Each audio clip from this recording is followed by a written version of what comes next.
There's a nor'easter blowing, and it's heading toward Oscoda County. The folks here are used to it.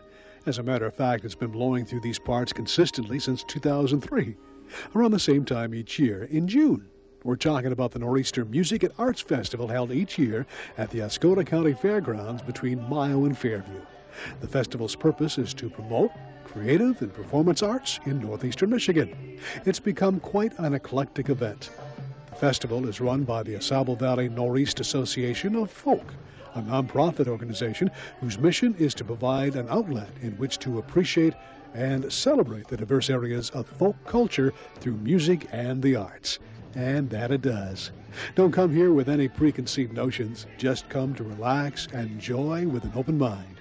The festival has been welcomed into the county with open arms, bringing artists and spectators from throughout the Midwest.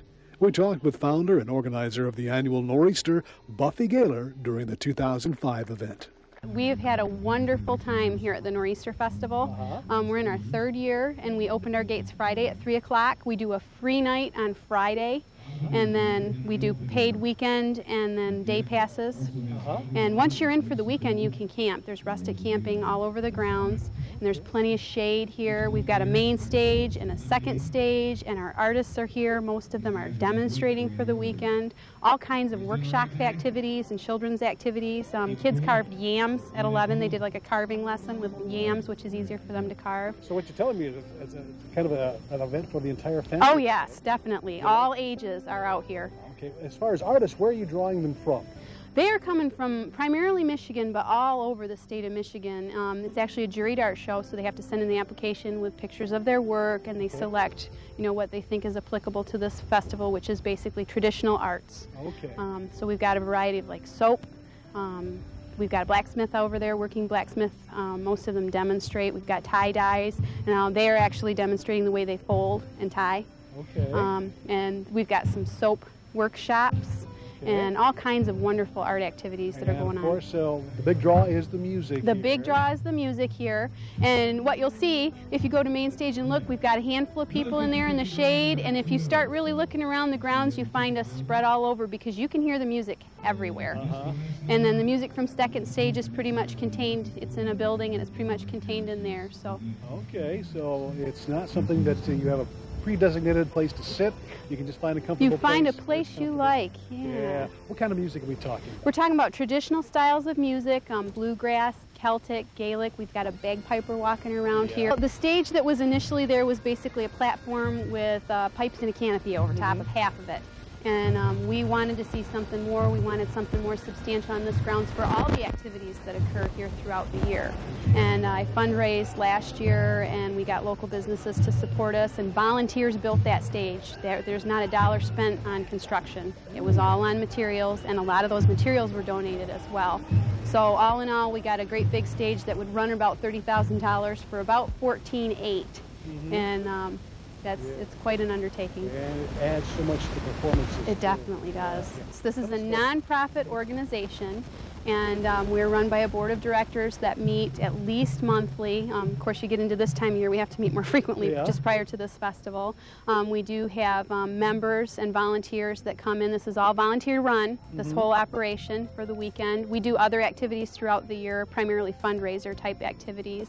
We put on concerts, we have talent competitions, things of that nature, all music and art related type activities. And our primary purpose is to support the music and performance arts and craft arts in Northeast Michigan. It's bringing a flavor that many people in this area weren't aware of, perhaps, and not really subject to, or even, it gives them a good look at what's happening elsewhere. Definitely, definitely. So what's the plans, hopes in the future for the Nor'easter? We want to see this continue to grow. We want to see more local people come out and experience this.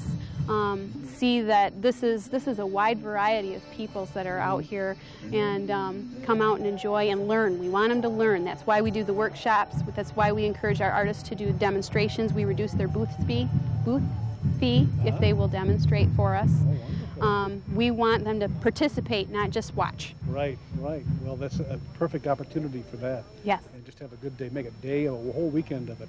And what is this about this free guitars that I see? Craig Carrick came to me the very first year, real close to the festival, and said, hey, you know, I vacation up here, I got this flyer, I want to do something. A week later he called me back and said, I want to give kids guitars.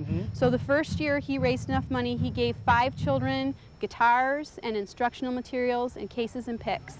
Last year he gave away 10, and Richie Havens was our headliner last year, and Mr. Havens actually signed the guitars that we gave kids last year.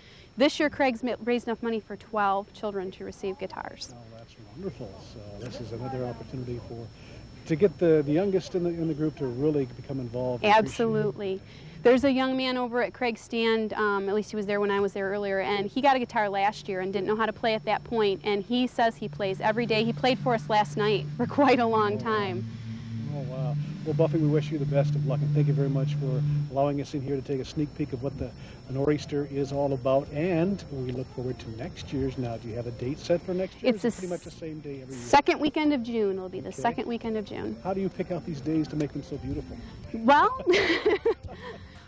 we've been lucky the first 2 years. We've had some not so beautiful weather this weekend, but we're definitely making the best of it here, right? Okay. Now, if somebody wanted to become involved in the Nor'easter as far as volunteerism or just monetarily, how do they do this? If you go to www.noreastr.net, there's complete information about our organization, how to contact our P.O. box, how to contact us online, and then we can then direct you from there based on your inquiry. Okay. Now, have you been with the organization from its inception? I began this organization. I kind of decided something needed to happen in this area for people, especially young people.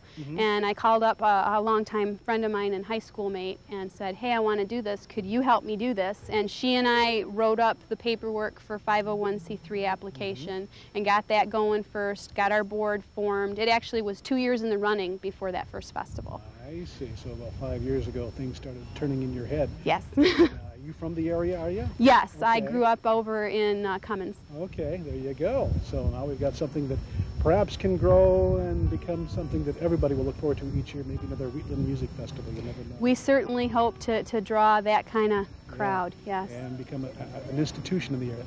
Thank you very much, Buffy. Good luck. Thank you.